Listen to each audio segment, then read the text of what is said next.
Welcome to Q Dads, I'm Steve, and Futurama Episode 4 has broken the curse and finally delivered an enjoyable episode following on from last week's disaster.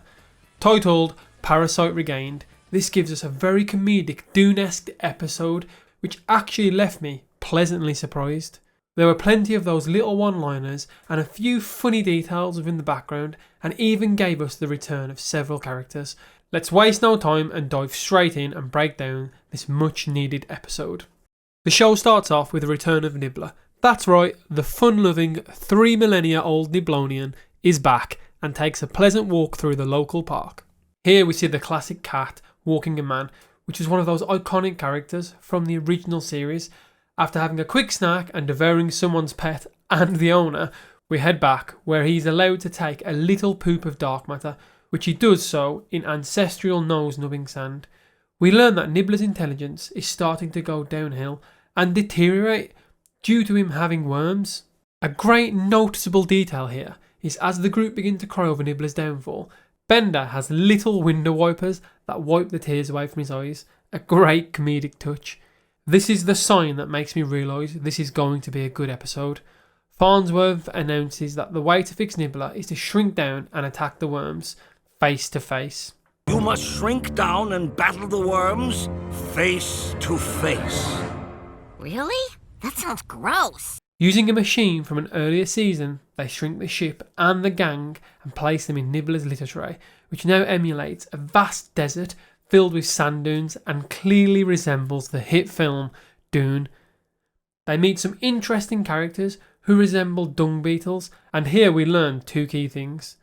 The first being that giving liquid to the sand is actually a sign of respect and manners, and the second being the pronunciation of their names.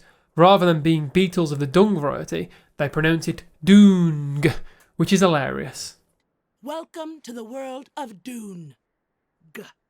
They travel to the sandcastle, which is worth a chuckle in itself, and another noticeable detail here is that Bender can be seen stealing a wallet.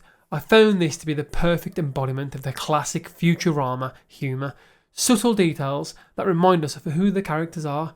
Here they are given instructions on how to reach the dark matter and are given a guide to travel across the land. The second best guide, as the first guide was eaten by sandworms. A third noticeable detail here is the Betty cockroach frosting that the main dung beetle is eating. Again, it's this type of humour that the last episode was missing and was truly needed. They travel across the desert with their guide, and as they stop at the shrine of the beetle's predecessor, he takes out a device called a pounder to lure the sandworm to them.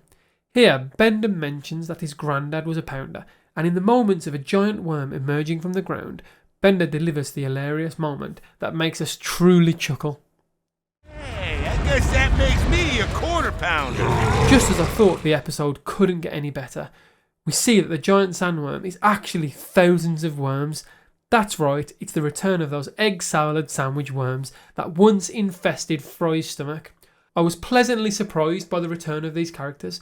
I'd saw them in the trailer, but didn't think they would return in such a great way. Here, the gang decide to fight them through some kind of water pistol, and Bender uses his arm as a sprinkler in an hilarious manner.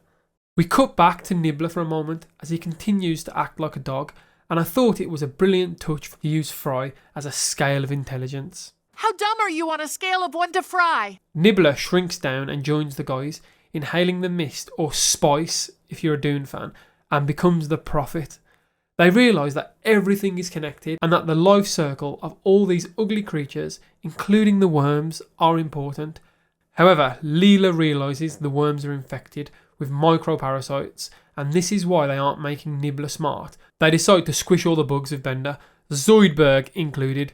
We end on Nibbler's return to normal. The episode was great. Overall success compared to the previous episode. After watching episode 3 last week, I honestly thought we would not get an improvement. The way they include not only a great storyline, but subtle details like Bender stealing a wallet or Nibbler cuddling Bart Simpson, making us remember why Futurama was so great. Do you think this is the setting for the remainder of the series, or do you think it was a one-off? Are you enjoying Futurama so far? And was this worm episode as good as the original back in Series 3, Episode 2? Let us know in the comments, and as always, We'll catch you next time with something new.